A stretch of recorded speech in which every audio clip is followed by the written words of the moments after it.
Ilahi anta maksudi wa ridhaka matlubi a'adini mahabbataka wa ma'rifataka.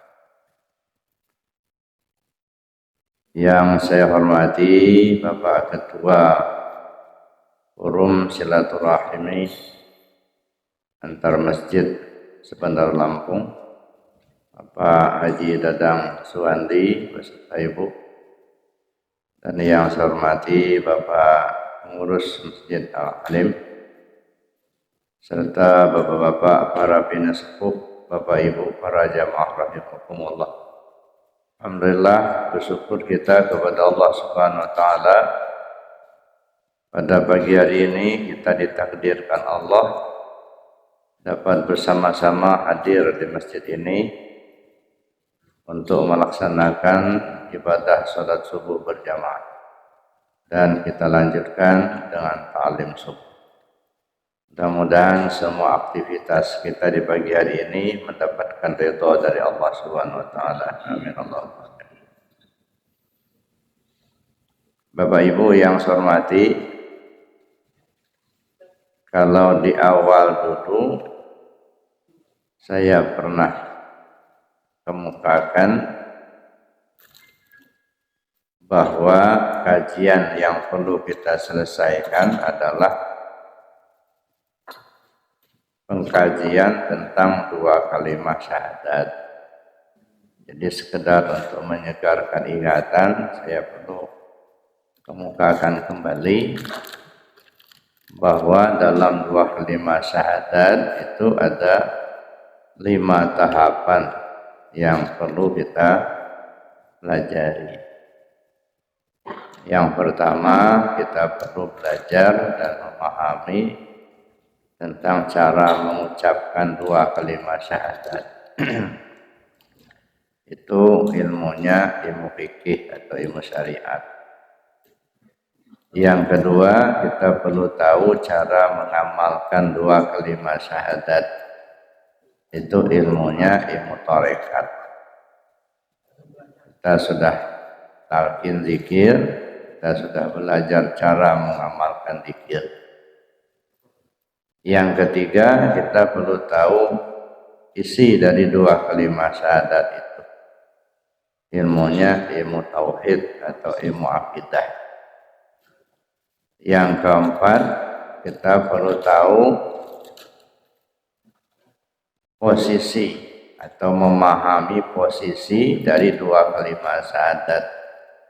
Dan dua kalimat syahadat itu terdiri dari dua kalimat. Pertama, kalimat atau syahadat tauhid, yang kedua syahadat rasul. Kapan kita dalam posisi syahadat tauhid, kapan kita dalam posisi syahadat rasul. Dan yang kelima, kita perlu paham tentang cara memakai dua kalimat syahadat. Memahami posisi itu ilmunya ilmu hakikat. Memahami cara memakai dua kalimat syahadat ilmunya ilmu ma'rifat. Nah, inilah saya kira kajian yang perlu kita selesaikan. Pertama, cara mengucapkan. Yang kedua, cara mengamalkan. Yang ketiga, isi dua kalimat syahadat. Yang keempat, memahami posisi dua kalimat syahadat. Dan yang kelima, cara memakai dua kalimat syahadat. Ini memakan waktu yang cukup panjang. Ya. Kalau di Arafah itu lebih kurang 1,5 tahun kita mengkajinya. Bapak Ibu yang saya hormati, karena waktu yang sangat terbatas, ya, saya tidak akan bicarakan secara keseluruhan dari awal. Artinya cara mengucapkan dua kalimat syahadat. Itu ilmunya fikih. Yang di fikih ini yang diutamakan adalah fikih ibadah. Sambil kita mengkaji lebih jauh, gitu ya, maka kita perlu juga memahami fikih-fikih yang lain seperti fikih muamalah, fikih siasa, fikih mawaris, fikih jinayat dan lain sebagainya. Tapi yang paling utama itu adalah urusan ibadah, fikih ibadah. Maka kalau di Arafah itu kita mengkaji tentang rukun Islam, mulai dari syahadat, sholat, puasa, zakat, dan haji. Adapun cara mengamalkan itu kita belajar melalui talqin zikir dalam thariqat Qadiriyah Naqsyabandiyah. Dalam thariqat itu yang diutamakan pengamalan. Tidak banyak kajian kalau dalam thariqat. Yang diutamakan itu adalah pengamalannya. Jadi belajar thariqat itu artinya belajar zikir. Belajar zikir itu artinya kita belajar untuk membersihkan hati. Maka zikir yang sudah kita pelajari itu ada zikir jahar, ada zikir khafi. Zikir jahar, zikir yang disebut dengan lisan menggunakan kalimat la ilaha illallah. Sedangkan zikir khafi, zikir yang selalu diingat dengan hati.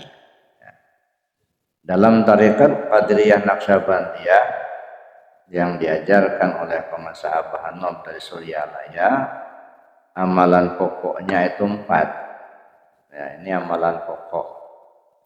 Zikir jahar yang diamalkan setiap selesai sholat fardu minimal 165. Lebih banyak lebih bagus. Tapi kalau dalam keadaan darurat, ya misalnya karena kita dalam perjalanan musafir atau kesibukan atau karena kita akan laksanakan pengajian seperti ini, sehingga waktu untuk melaksanakan zikir sebanyak 165 itu sangat terbatas. Oleh karena itu boleh kita laksanakan 3 kali saja ya, dengan sebutan la ilaha illallah. Tapi nanti setelah waktu lapang, entah sore nanti, entah malamnya, kita qadha beberapa zikir kita yang tertinggal. Itu dalam pelaksanaan amaliyah zikir jahar. Yang kedua zikir khafi. Kalau zikir khafi ini tidak boleh disebut dengan lisan, dia hanya disebut dengan hati saja. Itu yang kedua. Yang ketiga khataman. Khataman itu amaliyah mingguan, minimal sekali dalam sepekan. Ya. Lebih sering lebih bagus.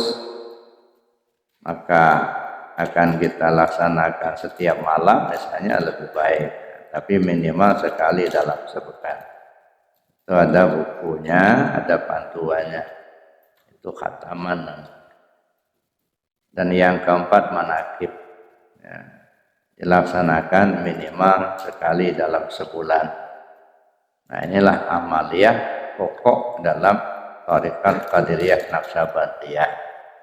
Adapun kemudian nanti tambahan-tambahan, mungkin perbanyak sholat sunatnya, gitu ya, dan lain sebagainya, itu merupakan amaliyah tambahan. Tapi yang pokok ya, zikir jahar. Zikir jahar dengan kalimat la ilaha illallah. Pengamalan zikir dengan kalimat la ilaha illallah dalam bilangan yang banyak itu merupakan pelaksanaan dari ajaran junjungan kita Nabi besar Muhammad SAW. Karena Nabi pernah mengatakan kepada para sahabat, jaddidu imanakum, perbaharui iman kalian. Lalu sahabat tanya kepada Rasul, kaifa nujaddidu imanana ya Rasulullah? Bagaimana caranya kami perbaharui iman kami ya Rasul? Maka Rasulullah menjawab, faksiru bidzikri la ilaha illallah. Kalian mesti banyak-banyak menyebut kalimat la ilaha illallah.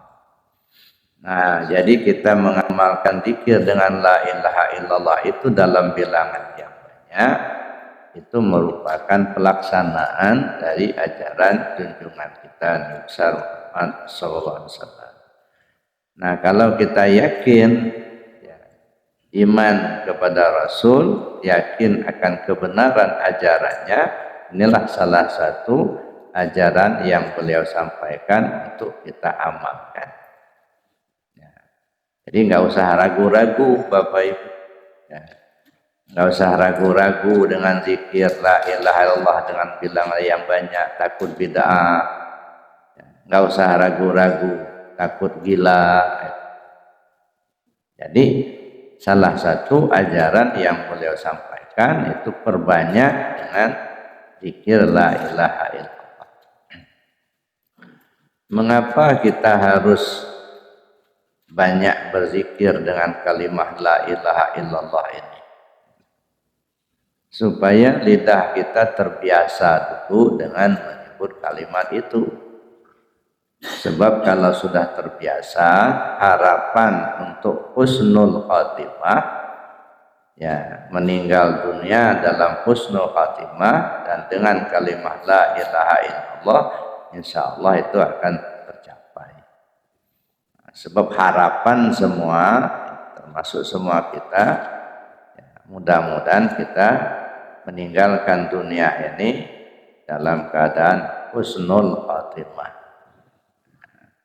Jadi kesuksesan hidup kita itu kalau husnul khatimah, bukan banyak duitnya, jadi pejabat, jadi presiden, jadi gubernur, bukan itu. Itu mah mainan di dunia. Dia kan hidup ini kan tidak ubahnya menunggu mati. Hidup di dunia tidak ubahnya seperti kita menunggu mati. Cuman kalau nggak ada mainan, bosan juga nunggu terus. Nah, maka oleh Allah dikasih mainan.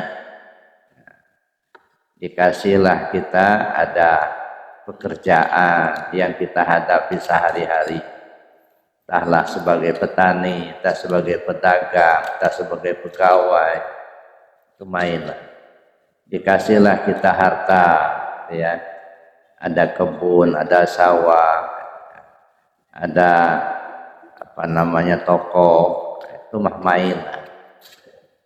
Kemudian dikasih pula kita punya istri, punya anak, atau punya suami, itu mainan. Nah, jangan terkecoh Bapak Ibu. Nah, cuman kalau kita tidak memahaminya, kadang-kadang kita lupa siapa yang ngasih mainan itu. Yang kita lihat cuman mainannya saja, kayak anak kecil. Ada anak kecil ya, di rumah, umur katakanlah 2 tahun atau 3 tahun. Senang-senangnya main mobil-mobilan. Lalu kita ke pasar, kita belilah mobil-mobilan kesenangan dia. Sampai di rumah kita kasihkan. Anak tadi senang sekali dia main mobil-mobilan, apalagi pakai remote-remote itu. Sedang bermain dengan mobil-mobilan yang kita beli tadi, coba ambil mobilnya, pasti nangis. Ya. Dia tidak mau tahu siapa yang membeli, siapa yang mengambil. Yang dia tahu mainan yang dia senangi diambil. Ya. Dia nggak peduli yang membelinya bapaknya, sekarang yang ngambil bapaknya juga. Dia nggak mau tahu. Yang dia tahu adalah mainan yang disenangnya diambil orang. Ya. Nah, jangan sampai kita seperti itu, Pak. Jadi artinya mainan yang diberikan Allah kepada kita ini jangan sampai melengahkan kita dari zikir kepada Allah. Nah, makanya diingatkan oleh Allah dalam Al-Quran, A'udzubillahi minasyaitonirrajim, Bismillahirrahmanirrahim. Ya ayyuhalladzina amanu la tulhikum amwalukum wala auladukum an dzikrillah. Wahai orang yang beriman, janganlah hartamu, anak-anakmu sampai melalaikan kamu ingat kepada Allah. Nah, orang yang lalai zikir, yang punya harta apa yang enggak punya harta? Ya Bu, yang lalai zikir itu yang punya harta apa yang enggak punya?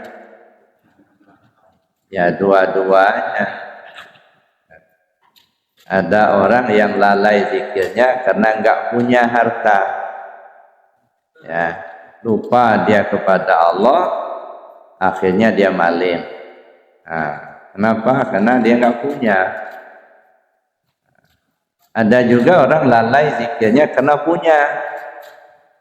Nggak sempat lagi Pak ikut pengajian, sibuk ngurusin harta, nggak sempat lagi sholat, sibuk ngurusin harta, nggak sempat lagi kita beribadah, zikir, nggak sempat, sibuk rapat, meeting terus. Nah ini kan orang yang lalai zikirnya karena nggak punya harta. Ada juga orang yang lalai zikirnya karena punya harta. Nah dua-duanya diingatkan Allah. La tulhikum amwal. Jangan sampai hartamu itu melalaikan kamu ingat kepada Allah. Kita nggak dilarang punya harta, malah disuruh. Saya pikir nggak apa-apa duit kita banyak tapi rajin ibadah. Ya, daripada nggak punya harta, nggak punya duit, nggak pernah ibadah. Ada. Cuman harus siap-siap Pak. Iblis itu paling jengkel sama orang kaya yang rajin ibadah. Nah, itu iblis itu jengkel benar. Ya. Orang kaya harta, duitnya banyak, tapi rajin bersedekah, rajin sholat, rajin zikir. Nah, iblis itu sangat jengkel.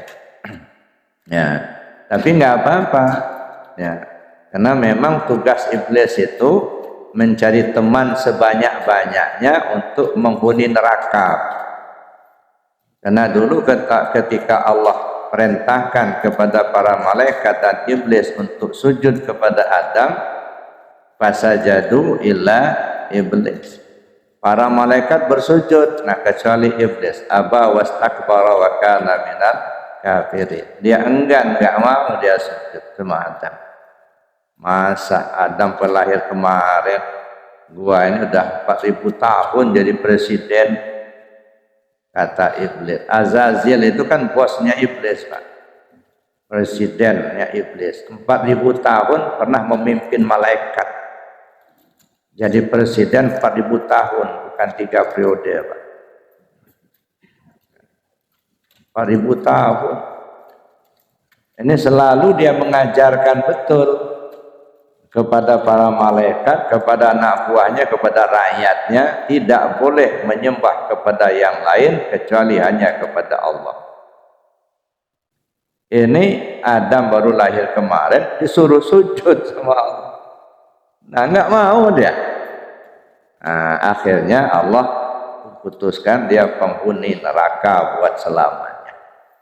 Nah kalau kita perhatikan sebenarnya iblis itu dihukum oleh Allah menjadi penghuni neraka bukan karena tidak mau sujud kepada Adam. Ya. Tidak mau sujud kepada Adam itu hanya sasaran antara. Tapi intinya adalah tidak ikut perintah Allah. Allah perintahkan sujud, nggak mau. Nah, di situ sebenarnya intinya. Kalau memang dia ikut perintah Allah seperti malaikat, ya, walaupun malaikat itu nggak tahu, ya, kenapa harus kita bersujud kepada Adam. Dia nggak melihat itu. Kenapa kita harus hormat sama Adam? Tapi yang dia lihat ini adalah perintah Allah. Ya, dan kalau Allah sudah perintahkan, tidak ada jalan lain kecuali mengikuti. Nah iblis enggak begitu. Ya, dia enggak melihat perintah ini. Yang dia lihat itu sujud kepada Adam. Nah, makanya di apa namanya dihukum oleh Allah sama seperti yang pernah dikemukakan oleh Sayyidina Umar radhiyallahu anhu ketika beliau mencium Hajar Aswad. Apa kata Sayyidina Umar? Hai batu hitam, Hajar kan batu, Aswad hitam. Wahai batu hitam, kalau bukan ini karena sunnah Rasulullah, sungguh seumur hidup saya nggak akan pernah mencium kamu. Ya. Jadi artinya bukan kita mencium Hajar Aswad itu karena batunya hitam, tetapi karena sunnah Rasulullah Sallallahu Alaihi Wasallam. Nah, kalau kena batu hitam kita cium, habis hidung kita cium batu. Itu di Kerui itu banyak betul batu hitam. Nah, setiap ketemu batu hitam, cium kita. Enggak, bukan itu. Karena ini sunnah Rasul. Karena ini sudah sunnah Rasul, maka Sayyidina Umar melaksanakan itu. Dia enggak ngelihat hitam batunya enggak. Nah, begitu juga kita. Kalau orang tidak sholat karena malasnya, insya Allah tidak keluar dari akidah, cuman berdosa. Tapi kalau tidak mau sholat, yakin kalau sholat itu tidak wajib, atau yakin karena ini bukan perintah Allah, nanti itu keluar akidah. Maka disebut dalam hadis, man taraka sholat muta'ammidan faqad kafar.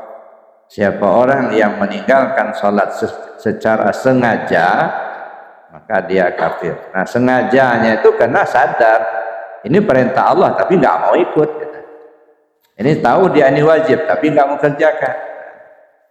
Itu secara sengaja. Jadi Bapak Ibu yang saya hormati, kalau kita memperhatikan ya dalam hal ini artinya orang yang kaya, orang banyak duit ya digoda oleh iblis ya, karena memang iblis sengaja untuk mencari teman sebanyak-banyaknya. Makanya orang yang dekat kepada Allah, nah iblisnya menjauh. Tapi kalau kita jauh dari Allah, nah iblisnya yang mendekat. Sebab iblis itu tidak pernah takut dengan manusia. Yang dia takutkan hanya Allah. Jadi kalau manusianya dekat dengan Allah, maka iblisnya menjauh. Tapi kalau manusia jauh dari Allah, nah iblisnya yang mendekat. Tinggal kita pilih mau dekat sama Allah jauh dari iblis, apa dekat dengan iblis jauh dari Allah. Kapan kita dekat dengan Allah? Ketika kita ingat. Kapan kita jauh? Ketika kita lupa. Jadi jauh dan dekatnya kita dengan Allah tidak bisa diukur seperti jauhnya benda. Ya. Dekat tidak berhampiran, jauh tidak berantara. Misalnya mikrofon ini kan dekat betul dengan meja ini. Ya, dekat. Tetapi jelas mikrofon bukan meja, meja bukan mikrofon. Ini dua hal yang berbeda. Ya. Nah, mikrofon ini berhampiran dengan meja, saking dekatnya dia berhampir. Nah, kalau kita tarik menjauh, berjarak. Nah, jadi jauhnya ada jarak, dekatnya ada berhampiran. Nah, kalau kita dengan Allah tidak seperti itu. Dekat tidak berhampiran, jauh tidak berantara. Nah, bagaimana kok dekat tidak berhampiran, jauh tidak berantara? Karena memang Allah itu tidak bisa ditamsilkan dengan sesuatu.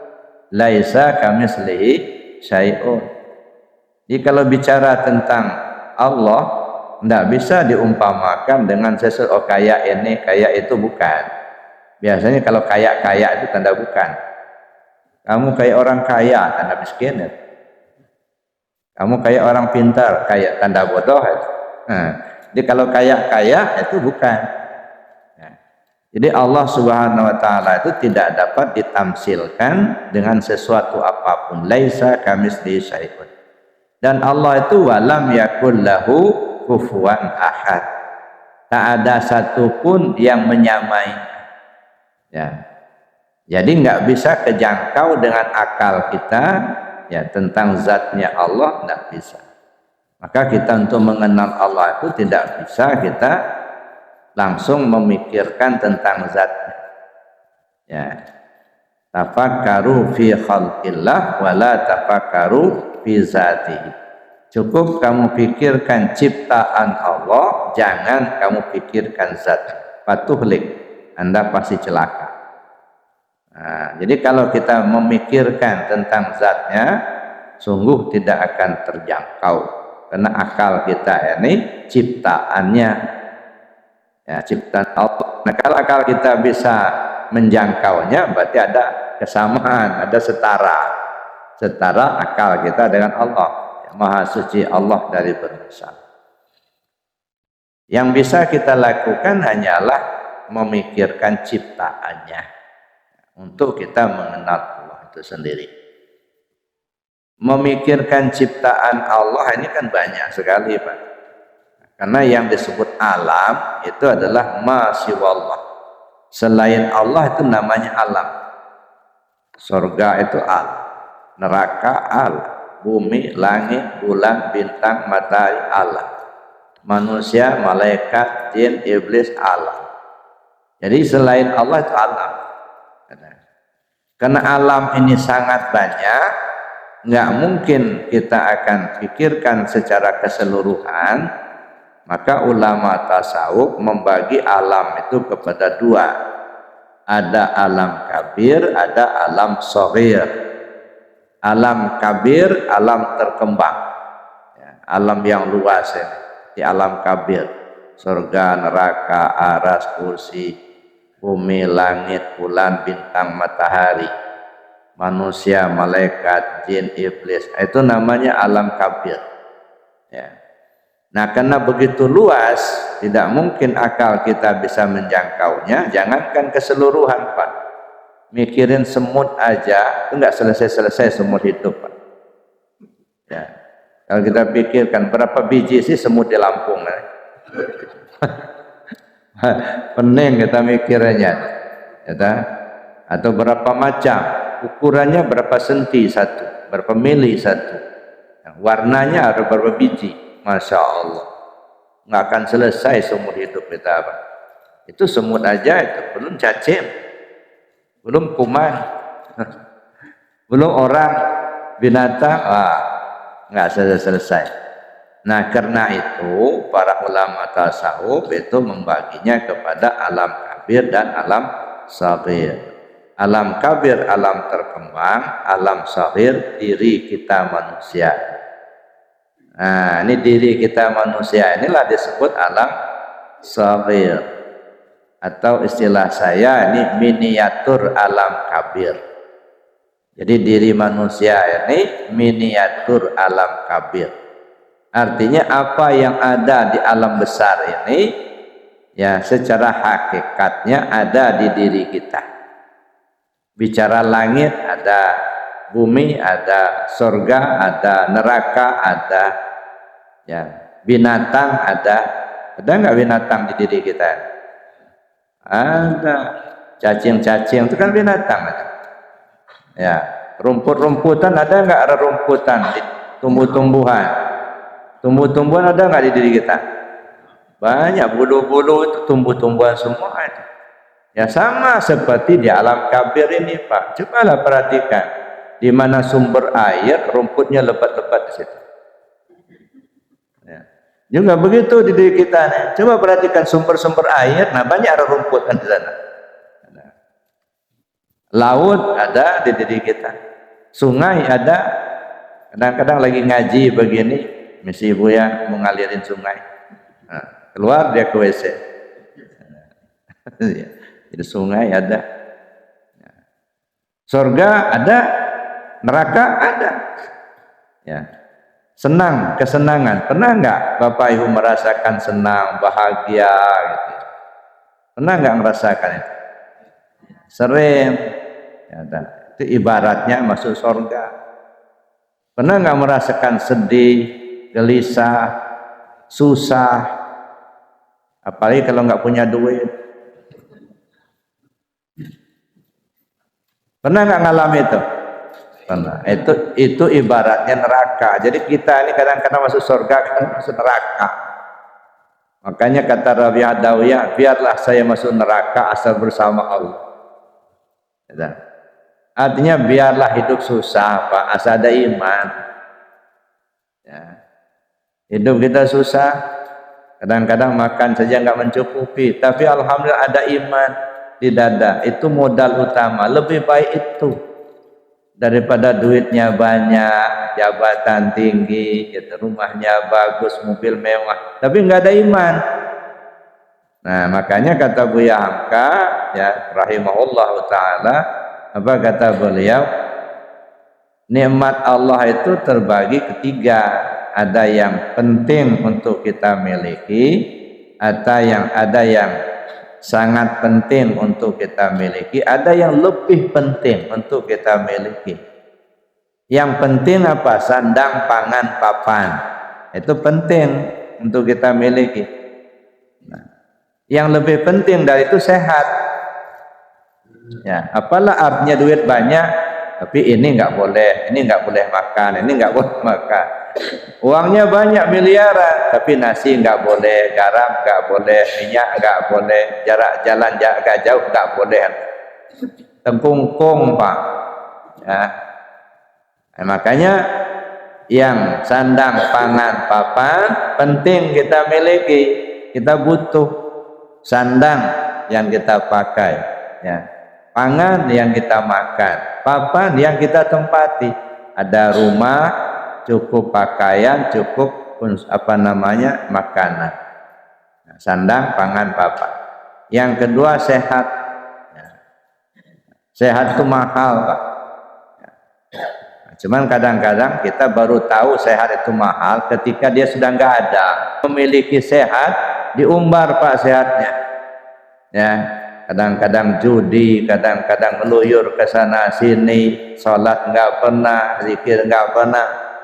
Karena yang iman dikasih sandang, pangan, papan dan sehat, yang nggak ada iman dikasih sandang, pangan, papan dan sehat. Nah, ini diumbar. Kadang-kadang yang nggak pernah sholat lebih banyak duitnya ketimbang yang rajin sholat. Tetangga sebelah itu nggak pernah sholat, dia duitnya banyak, rumahnya bagus. Kita sudah tunggang tunggi sholat terus, zikir terus, beginilah. Nah, tapi yang sangat penting untuk dimiliki iman. Nah, kalau ini yang nggak diumbar, ya, dipilih oleh Allah, gitu ya. Siapa yang mau dikasih oleh Allah itu dipilih. Enggak semua. Ada orang banyak duitnya tapi enggak ada iman. Tapi ada orang yang pas-pasan saja, ya, kebutuhan hidupnya tapi ada iman.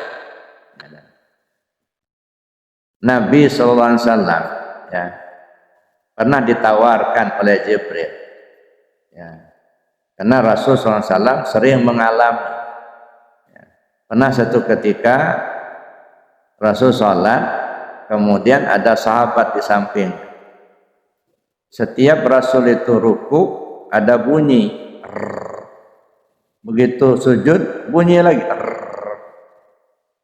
Jadi dengarin sama sahabat yang apa yang bunyian. Pas ruku kebunyi kedengaran. Nah, sujud juga begitu. Setelah selesai Rasul sholat, sahabat ditanya, ya Rasul, apa Tuhan masuk angin, sakit? Enggak. Itu yang bunyi-bunyi itu apa ya Rasul? Dibuka Rasul jubahnya sedikit, rupanya batu, Pak, disusun, diikat di perutnya supaya tidak terasa lapar karena sudah berapa hari enggak makan. Pernah enggak Bapak Ibu ngalami seperti itu? Belum kan? Batu yang kecil disusun di perut ini, diikat. Nah, untuk apa? Untuk mengganjal perut supaya tidak terasa lapar. Masya Allah, kita ini sudah makan 3 kali sehari masih kurang juga. Rasul sudah berapa hari nggak makan, dari pagi belum makan. nggak ada yang mau dimakan. Saking miskinnya secara lahiriah. Seringkali dapur Siti Aisyah radhiyallahu anha tidak berasap, Pak, karena nggak ada yang mau dimasak. Dalam kondisi seperti itu, Jibril datang menawarkan, ya Rasulullah, kalau kau mengizinkan, itu Uhud bisa jadi emas, kau bisa kaya. Enggak, saya enggak mau. Ya, bagi saya, kata Rasul, cukup kenyang sehari, lapar sehari, itu aja udah cukup bagi saya. Enggak perlu banyak duit, enggak perlu banyak harta. Lapar sehari, kenyang sehari, itu sudah cukup buat saya. Ketika saya lapar, saya bisa bersabar. Ketika saya kenyang, saya bisa bersyukur. Kalau kenyang terus, kapan sabarnya?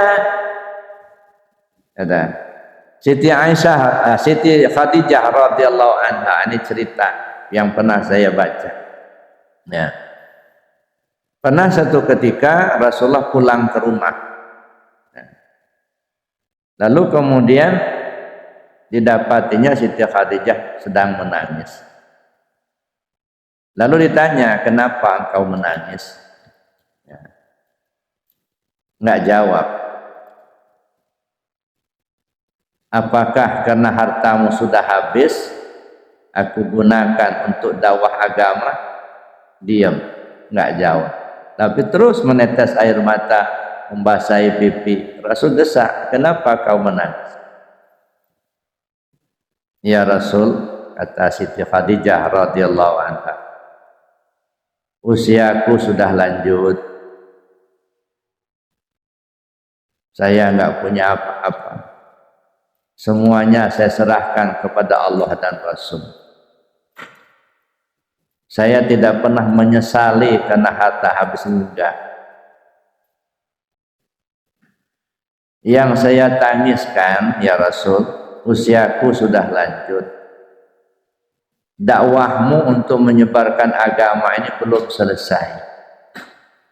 Andaikan saya berpulang ke rahmatullah terlebih dahulu, siapa nanti yang akan membantumu menyebarkan agama ini? Itu yang saya tangiskan.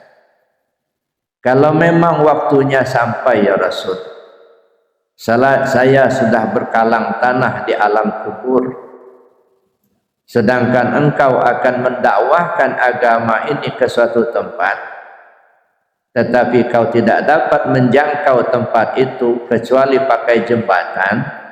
Andaikan tulang belulangku bisa dibuat jembatan, galilah kuburku nanti, ya Rasul. Ambil tulang belulangku demi untuk agama Allah. Tulang belulangku, kalau memang ada manfaatnya untuk agama, ambil. Itu yang saya tangiskan, kata Siti Khadijah radhiyallahu anha. Lalu berapa hari kemudian Rasul mengajak Siti Khadijah jalan-jalan sore ke kaki Bukit Uhud. Bu, ayo kita jalan-jalan sore-sore, bawa tuh keranjang kosong, berangkat berdua, bawa keranjang kosong. Sampai di kaki Bukit Uhud, Rasul mengambil sebingkah batu sebesar tinggi. Ambil batu. Alhamdulillah, rezeki min Allah. Ini ada rezeki dari Allah. Ditaruhnya di dalam keranjang itu. Rupanya emas murni, Pak. Batu tadi jadi emas murni. Dilihat oleh Siti Khadijah, tapi beliau tidak bicara apa-apa. Udah biarin aja, bawa keranjang. Nggak lama sudah itu diambil pula sama Rasul sallallahu alaihi wasallam satu buah batu 2 kali lebih besar dari yang pertama. Alhamdulillah, ini ada rezeki dari Allah. Ditaruh dalam keranjang. Dilihat Siti Khadijah, emas murni, 2 bingkah emas murni. Nggak lama jalan, ambil lagi 3 kali sebesar pertama. Diambil, taruh di keranjang Siti Khadijah radhiyallahu anha. Ini ada rezeki dari Allah, emas murni. Udah 3 bingkah batu. Begitu yang ketiga berhenti Siti Khadijah berjalan. Ditatapnya muka Rasul. Begitu ditatapnya muka Rasul, menangis, keluar air matanya. Sambil menangis melihat wajah Rasul, dia lemparkannya keranjang. Bukan ini yang kucari ya Rasul. Cukup bagiku Allah dan Rasulnya saja. Saya nggak butuh yang begini. Itulah kondisinya. Sampai-sampai Khadijah waktu berpulang ke rahmatullah pun, yang dia punya hanya satu lembar daster. Itu pun tambalnya, kabarnya sudah 40 tambalan. Sampai-sampai Siti Khadijah panggil Siti Fatimah. Nah, sepertinya ibu sudah mendekati waktu mau berpulang. Ibu nggak punya apa-apa untuk membungkus jasad ibu. Coba kamu ngomong sama ayah, kalau boleh sorban yang dia pakai dulu waktu menerima wahyu pertama, ibu minta untuk membungkus jasad ibu nanti. Itu saking nggak punya. Lalu kemudian tidak lama sudah itu turunlah Jibril alaihissalam. Jibril turun membawa 5 helai kain kapan. Yang satu untuk Siti Khadijah, yang satu lagi untuk Rasul, yang satu untuk Sayyidina Ali, Fatimah, kemudian Hasan. Mana untuk Husain? Tinggal satu. Begitu ditanya oleh Rasul, ya Jibril, kok 5? Satu untuk Siti Khadijah, satu untuk Rasul, satu Siti Fatimah, satu untuk Sayyidina Ali, satu untuk Hasan. Untuk Husain mana? Nangis itu Jibril alaihissalam. Maaf ya Rasul, Husain tidak dikafani karena dia mati terbunuh dalam peperangan. Itu masih kecil, dari kasih tahu sama Jibril alaihissalam. Nah, kain kafan yang dibawa oleh Jibril itulah yang membungkus jasad Siti Khadijah radhiyallahu anha. Saking nggak punya apa-apa. Kalau Rasul mau, Bukit Uhud itu bisa jadi emas semua itu. Tapi nggak mau. Maka pernah satu ketika Rasul cerita kepada para sahabat banyak. Nanti di akhirat, kata Rasul, orang-orang miskin duluan masuk surga, yang kaya-kaya belakangan. Karena kalau miskin nggak banyak pertanyaan. Kalau yang kaya kan duitnya banyak, hartanya banyak, banyak pertanyaan, maka belakang.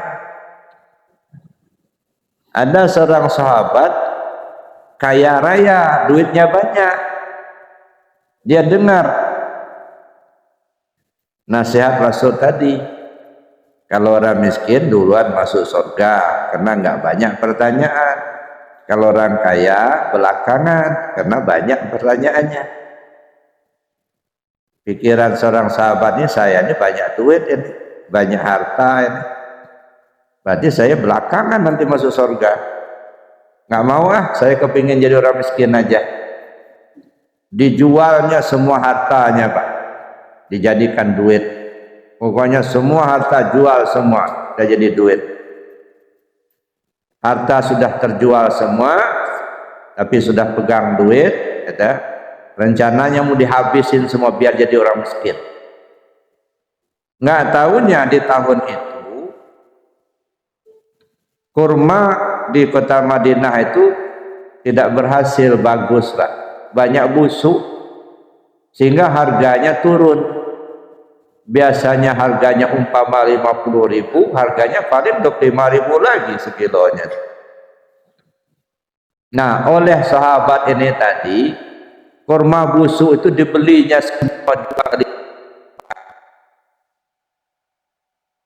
Harga normalnya 50.000 sekilo, nah dibelinya 100.000 sekilo. Untuk apa? Biar duitnya cepat habis. Lalu ditumpuklah di gudang. Jadi kurma yang busuk seluruh kota Madinah itu dibelinya semua, nah ditumpuk di gudang. Ya, biarin busuk, habislah kurma itu, nggak apa-apa. Yang penting saya jadi orang miskin, saya nggak mau jadi orang kaya. Ya. Nah sudah numpuklah di gudang itu kurma banyak itu, uangnya sudah nggak ada. Senang dia, udah jadi orang miskin, udah nggak punya duit, ada kurma busuk aja. Dalalahnya di Yaman itu berjangkit penyakit menular. Nah kalau di kita kira-kira corona lah. Semua dokter sudah memeriksa, nggak ada obat. Hanya ada tabib yang berpendapat bahwa obat dari penyakit menular ini nggak ada kecuali kurma busuk. Itu jadi dari medis nggak ada obatnya itu. Nah, kecuali ada obatnya itu satu, kurma busuk. Oleh raja diperintahkanlah anak buahnya untuk mencari kurma busuk, keliling Jazirah Arab cari kurma busuk. Ketemulah seorang sahabat di Madinah itu yang nyimpan kurma busuk bergudang-gudang. Nah, didatanginya, Pak, kabarnya Bapak punya kurma busuk. Ada tuh di gudang, biarin aja, busuk aja. Begini Pak, di kota kami, di kampung kami, di negara kami sedang berjangkit penyakit menular. Ya, kata dokter, kata tabib, nggak ada obatnya kecuali kurma busuk. Kami mau beli kurma busuk Bapak itu. Ya, udah ambil aja. Lapor ke raja, oleh raja diperintahkan, tawar nggak boleh diambil aja, harus dibeli. Oleh raja dibeli 5 kali lipat dari harga normal, dari berat dibelinya.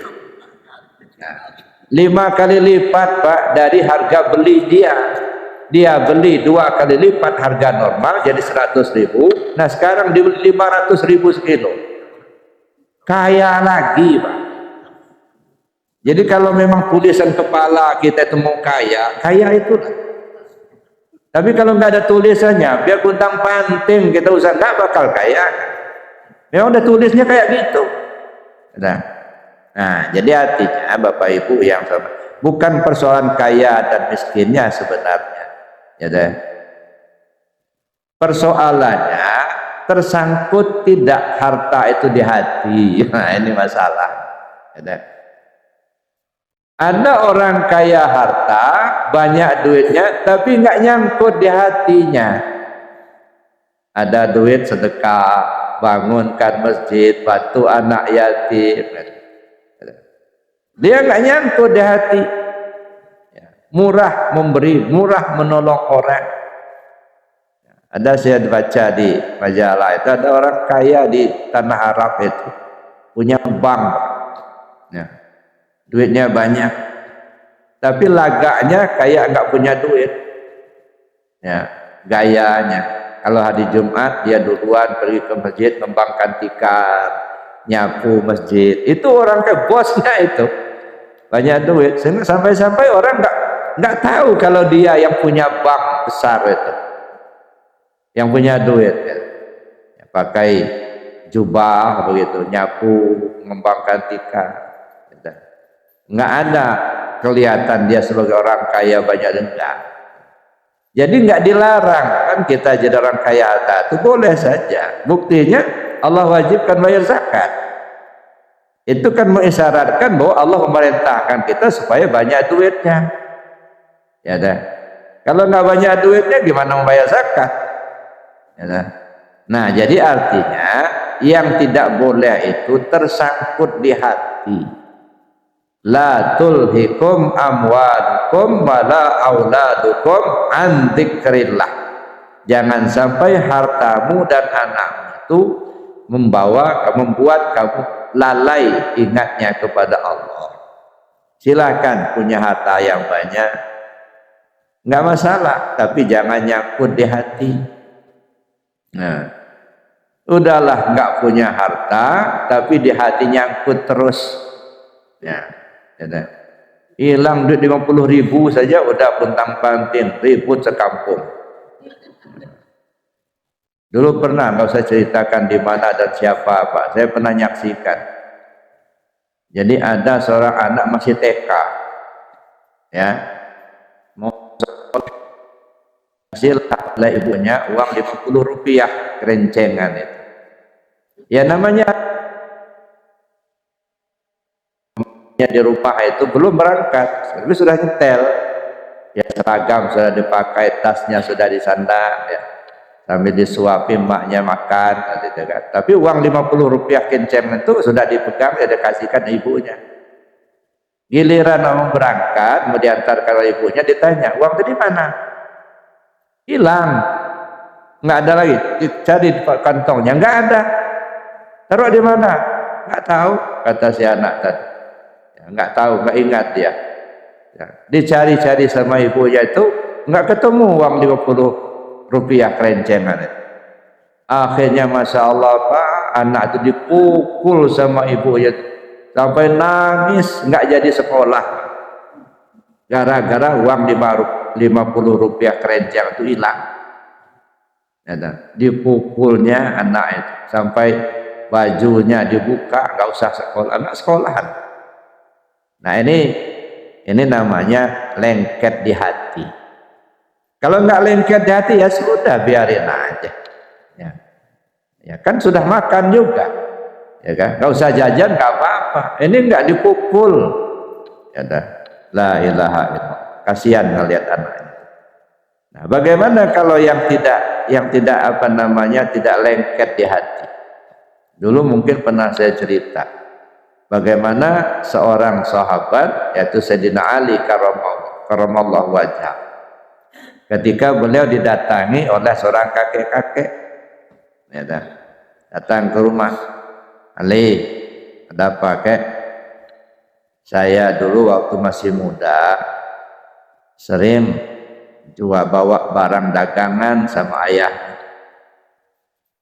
tapi waktu itu saya kehabisan modal, sehingga saya pinjamlah uang dari ayah untuk modal dagang.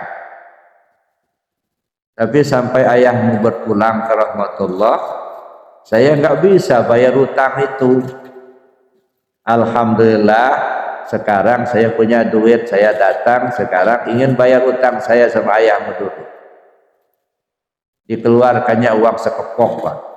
Ya, di situ nggak disebutkan berapa jumlahnya. Nah, kira-kira di kita katakanlah 30 jutaan lah. Ya, 30 juta satu kepok, satu ikat. Nah, yang masih diikat dikantongin sama Sayyidina Ali. Kakek tadi pulang. Lalu beliau tanya kepada Siti Fatimah radhiyallahu anha, ya, ada masakan apa hari ini? Kata Siti Fatimah, belum masak apa-apa. Ya, belum ada yang mau dimasak. Kata Sayyidina Ali, ya udah nanti saya ke pasar, saya beli untuk kita masak makanan hari ini. Berangkatlah Sayyidina Ali ke pasar. Dalalahnya uang sekepok tadi dibawa semua, masih terikat kantongnya. Di perjalanan ada pengemis minta-minta. Ya, karena uangnya masih terikat, dikeluarin semua, dicabut satu lembar, dikasihkan. Si pengemis itu nggak mau, karena dia sudah melihat ada uang banyak. Saya nggak mau satu, yang semuanya ya. Dia kepingin semuanya itu. Semuanya ini, iya. Oleh Sayyidina Ali dikasihkan semua, seikat itu. Nggak punya duit lagi, memang itulah anak-anak duit. Dia ke pasar, jalan. Dah selesai pulang. Sampai di rumah, Siti Fatimah tanya, mana oleh-oleh dari pasar? Nggak jadi belanja. Kenapa?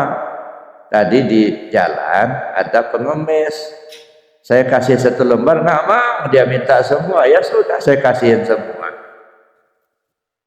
Marahkah Siti Fatimah?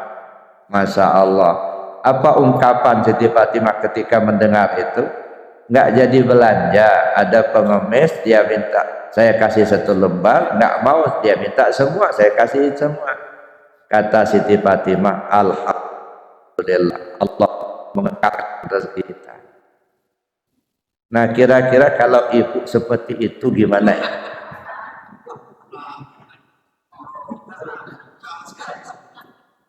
Ini di dapur belum masak, kena habis semua. Garam sudah habis, cabai sudah habis, minyak goreng sudah nggak ada, tempe nggak ada. Ada duit, ini baru dapat dikasih orang pagi-pagi. Dipegang sama bapak. Bapak ke pasar, katanya mau beli sayur. Di perjalanan ada yang minta, nggak pula mau 1 lembar, kepingin semua. Saking pemurahnya bapak, dikasihnya semua seikat-ikat itu. Nggak jadi belanja, pulang. Mana oleh-oleh pak? Nggak jadi belanja. Udah saya kasihkan sama pengemis tadi di jalan. Kira-kira ngomong apa bu?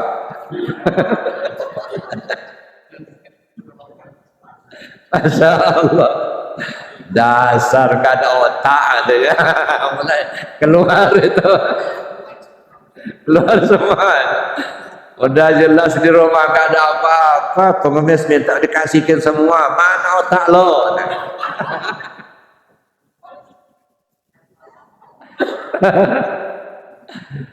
Tapi tiba-tiba Masya Allah, alhamdulillah, Allah mengekalkan rezeki kita. Kalau seperti ini semua ibu-ibu kayaknya aman dunia. Nah itu gambarannya, artinya nggak lengket di hati, plong. Ya.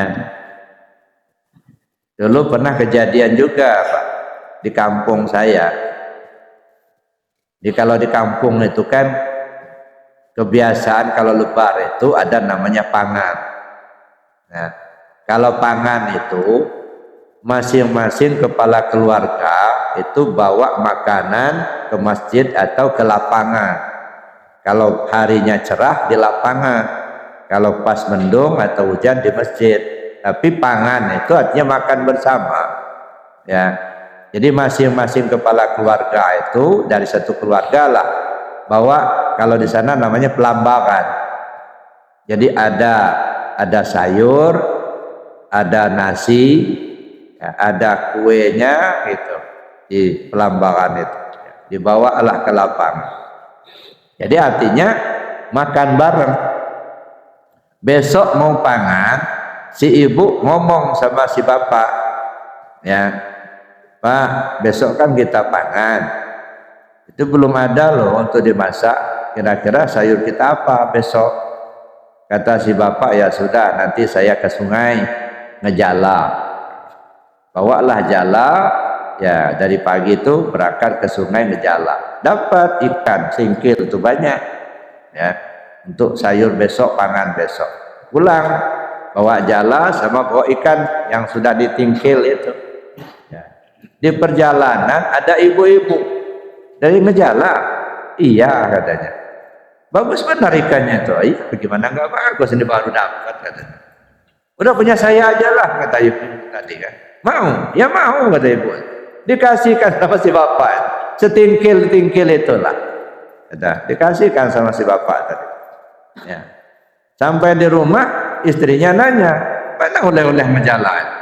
Tadi dapat, cuman di jalan tadi ada ibu-ibu yang minta, ya udah saya kasihkan aja. Nah terus makanan kita, apa sayur kita besok itu apa? Kata istrinya itu, ya nanti aja.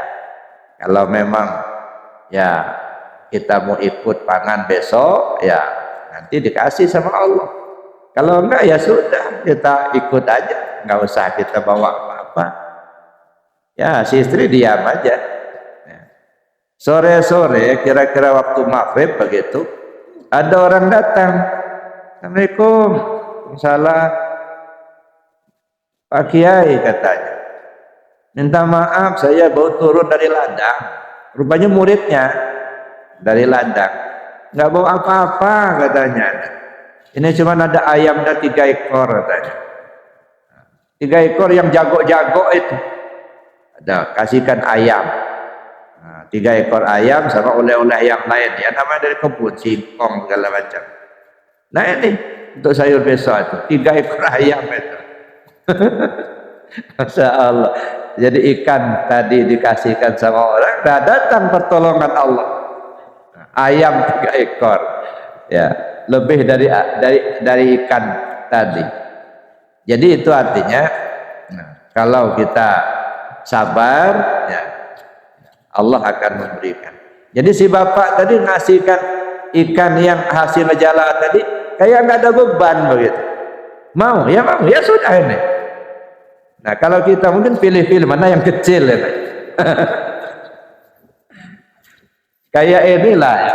Kayak misalnya ada lagi sholat ini, sholat Jumat katakanlah begitu. Datang kotak beredar. Lihat merah, masuk lagi itu. Keluar lagi agak biru-biru, masuk lagi. Nah, cari yang 5.000 aja masuk. Ya. Jadi pernah dulu si bapak itu memang pelitnya bukan main. Ya. Jarang dia mau ngasih itu, tapi malu kalau nggak ngasih. Jadi lewatlah si kotak itu di depan dia. Nah, buka-buka ada duit di kantongnya itu. Nah, akhirnya dimasukkan lagi, nggak jadi ngasih, lewat aja kotak itu. Rupanya uang di kantong tadi nggak kerasa sama dia, jatuh di belakang. Nah karena kotak masih di depan, gitu kan, diambil sama jamaah di belakang uang yang jatuh tadi 100.000, ya dikasihkan sama si bapak itu. Perkiraan si bapak itu, bapak yang di belakang itu minta tolong mau dia. Begitu diambil dari jamaah belakang, langsung dimasukkan bapak di kotak. Begitu selesai Jumat, gitu ya, si bapak dinanya sama jamaah di belakang yang ngasih duit tadi, kamu kerja di mana? Enggak, saya cuma tukang becak. Mikirlah si bapak, tukang becak aja bersedekah 100.000. Hebat benar kamu bisa sedekah 100.000. Bukan uang saya, uang bapak jatuh tadi. Saya kasihkan katanya. Nah, masukkan ke kotak, baru sadar dia. Ya Allah, uang saya rupanya itu. Itu kalau memang pelit begitu, ada saja jalan keluarnya itu Pak, jatuh Pak. Jadi Bapak Ibu yang saya hormati, ya demikian. Jadi artinya kita kembali pada persoalan bahwa jangan sampai harta kekayaan kita membuat kita lalai berzikir. Ya. Jangan sampai kita lupa kepada Allah. Nah, zikir yang perlu kita kerjakan ada zikir jahar dengan kalimat la ilaha illallah. Yang kedua ada zikir khafi dalam hati. Nah, itu perintah Pak. Allah perintahkan kita untuk zikir di hati. Wazkur rabbaka fi nafsik. Sebut nama Tuhanmu melalui hatimu. Tadarruan wa khifatan, dengan rasa rendah diri, rasa takut kepada Allah. Wa dunal jari minal qaul, enggak usah bersuara keras. Cukup di hati saja. Ya. Bil ghudu wal asal, pagi, sore, siang, malam, sehat, sakit, lapang, sempit, di darat, di laut, di udara, di mana saja, kapan saja. Wala takum minal ghafilin. Kamu jangan sampai lalai, jangan sampai lengah, jangan sampai lupa. Sedetak jantung, sehembus nafas tidak ingat Allah, itu namanya lalai. Ketika lalai, dosa. Jadi kita berdosa itu bukan hanya karena maling, bukan karena hanya judi, bukan. Enggak ingat Allah saja sudah dosa. Ya dah. Kenapa? Karena Allah perintahkan wala takum minal ghafilin, kamu jangan sampai lalai. Nah, kita banyak lalainya. Ya, maka kita berdosa. Jadi Bapak Ibu, tuh zikir dalam hati itu selalu ingat Allah di mana saja, kapan saja. Ya. baik di darat, di laut, lagi duduk, lagi berjalan. Walaupun kita nongkrong di WC, jangan sampai lalai, kata Allah.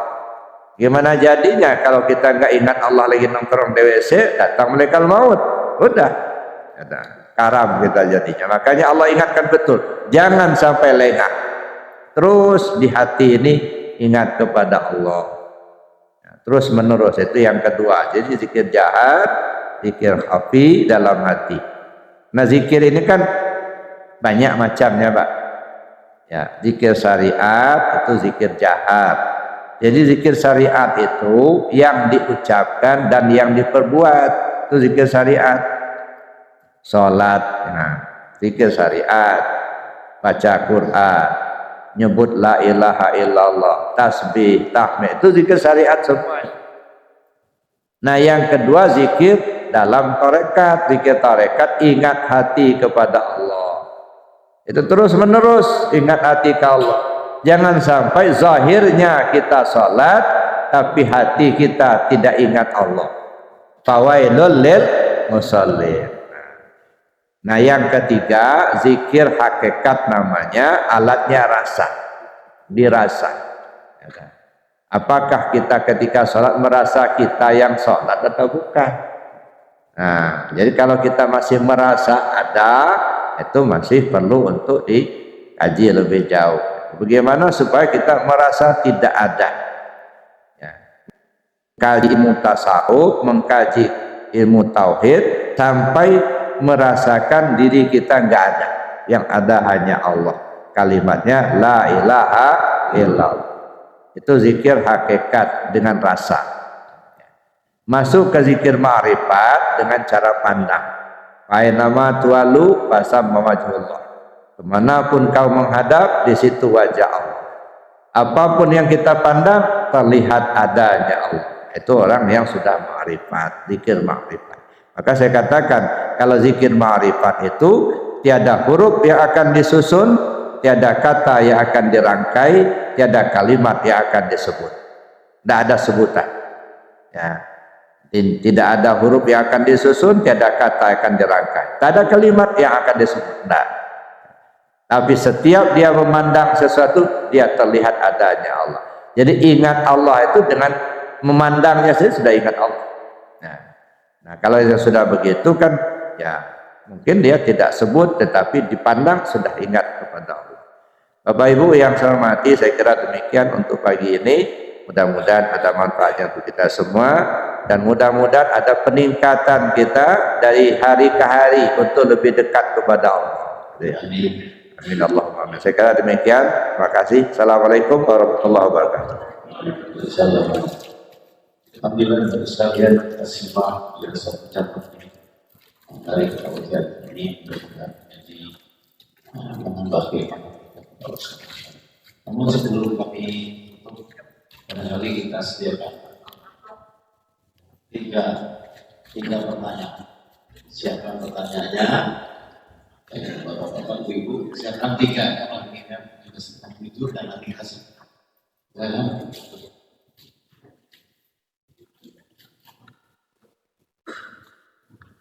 Assalamualaikum warahmatullahi wabarakatuh. Waalaikumsalam.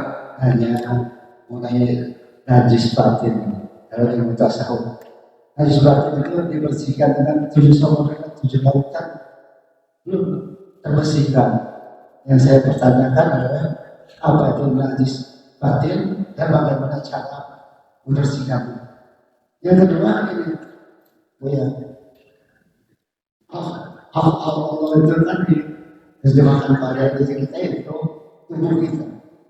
Asma Allah itu di dalam tubuh kita, diri kita ini, hati kita, sifat Allah itu dalam diri kita itu, nyawa kita dan jalan Allah itu dalam diri kita itu rahasia kita. Yang saya pertanyakan, bagaimana kita cara memandang wujud Allah pada siapa kita. Demikian. Wassalamualaikum warahmatullahi wabarakatuh. Waalaikumsalam.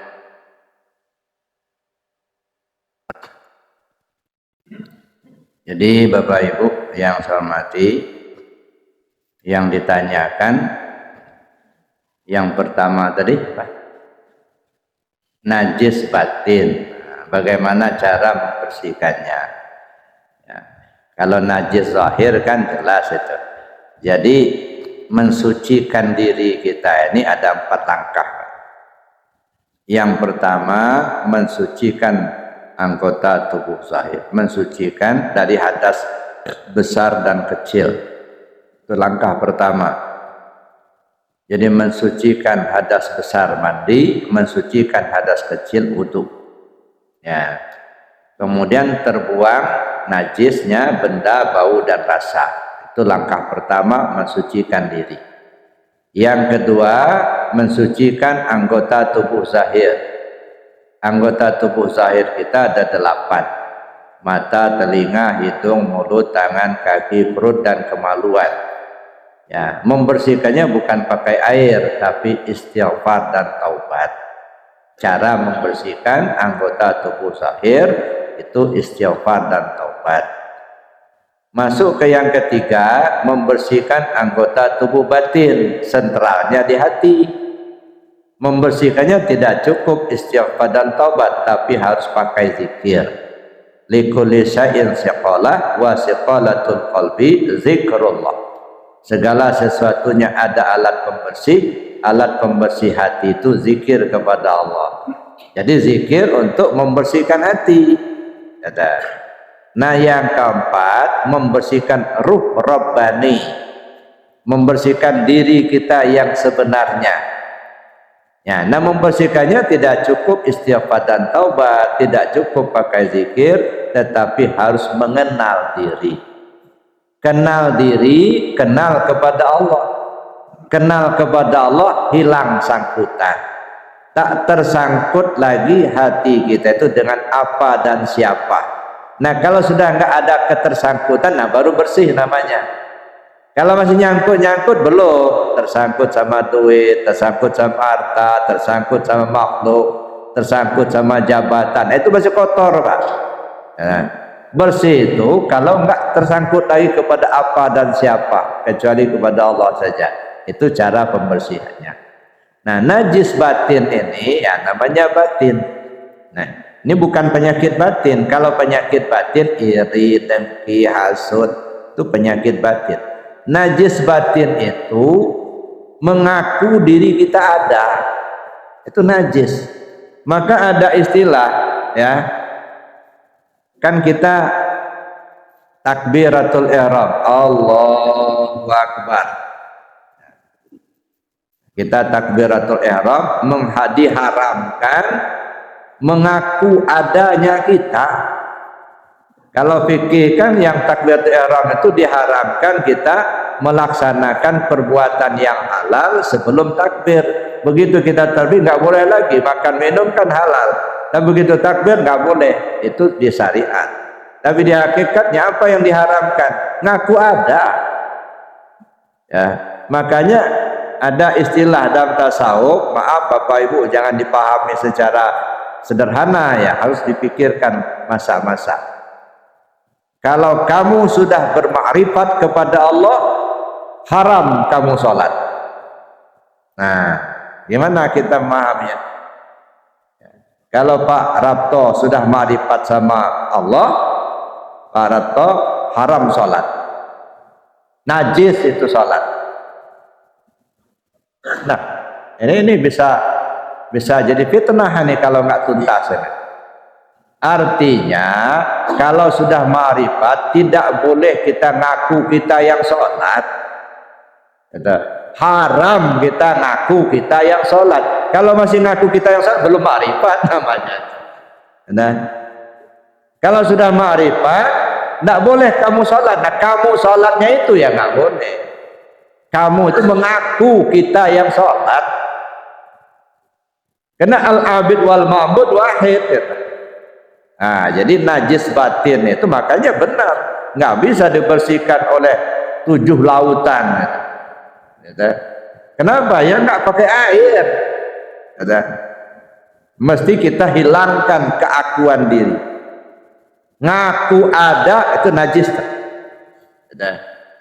Ngaku kita yang kuasa, ngaku kita yang melihat, ngaku kita yang mendengar, itu najis. Ya, bersihkan itu. Yaumala yang qauman wala banun illa man atallah biqalbin salim. Pada satu saat nanti hartamu, anakmu, suami, istri nggak bisa nolong. Yang selamat hanyalah yang datang menghadap Allah dengan hati yang bersih, bersih dari selain Allah. Yang ada cuman ada Allah di hati kita itu. Nah, jadi itu Pak. Jadi membersihkan najis batin, kenali Allah. Ya, kalau sudah mengenal Allah, insya Allah akan bersih najis batin. Saya kira itu yang pertama. Yang kedua, oh iya, ya kalau belum ma'rifat kan nggak bisa. Ya, sejelas ini adanya Allah nggak kelihatan sama kita. Bukan Allahnya yang nggak ada, kitanya yang buta. Kita yang nggak tahu. Kalau Allah nggak pernah, dia nggak ada. Fa'inama tuwallu fasama wajhullah. Dimanapun kau menghadap, di situ wajah Allah. Nah, coba kita menghadap meja. Bapak-bapak, ibu-ibu menghadap kepada meja, sehingga yang terlihat apa? Meja. Ketika bapak ibu melihat meja, memandang meja, bisa nggak melihat adanya Allah? Nah, jadi kita yang kita pandang meja, tapi terlihat ada Allah begitu. Bukan mejanya Allah, bukan, tapi adanya Allah. Fa'inama tuwallu fasama wajhullah. Kemanapun kau menghadap, di situ wajah Allah. Wajah Allah, bukan mukanya Allah, bukan. Sekarang kita lihat dulu. Ini satu metode, satu sistem. Kita pandang meja. Ya, meja ini yang bikin siapa? Tukang. Begitu kita pandang meja, oh terlihat tukang. Kan gitu kan? Ya, kita nggak lagi memandang meja, melihat meja, enggak. Yang kita lihat tukang. Ya, sebab meja ini tidak bisa dia bikin sendiri. Ada kaca, ada stainlessnya, kan tukang yang bikin. Jadi begitu kita pandang meja, terlihat tukang. Begitu kita sudah melihat tukang, mejanya sudah nggak kelihatan lagi. Sudah fokus melihat adanya tukang. Sekarang pandang tukang. Tukang itu manusia. Manusia itu ciptaan Allah.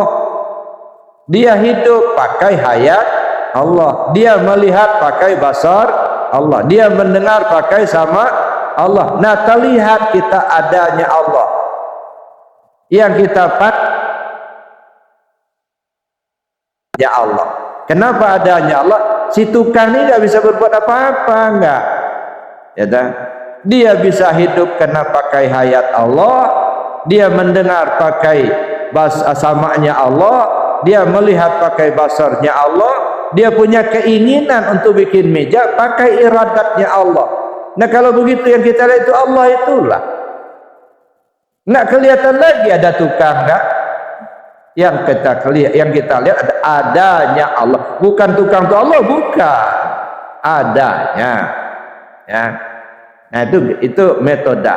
Makanya fa'ainama tuwallu fasama wajhullah. Kemanapun kau menghadap, di situ wajah Allah. Wajah Allah itu bukan mukanya Allah, bukan. Wajah Allah itu bekas dari af'alullah. Nah, kita melihat tumbuh-tumbuhan yang menghidupkan Allah, yang menjadikan Allah, itu bekas daripada af'alnya. Nah, satu. Yang kedua, umpamanya, ini kan AC kan hidup ya? Hidup. Dingin nggak? Dingin. Yang dingin itu api apa air? Air. Apa angin? Air dan angin. Yang membuat dingin itu karena ada angin, kan gitu. Ada air, ada angin. Terasa dingin karena ada angin. Ngelihat nggak ada angin? Nggak kelihatan. Tapi terasa nggak ada angin? Ada.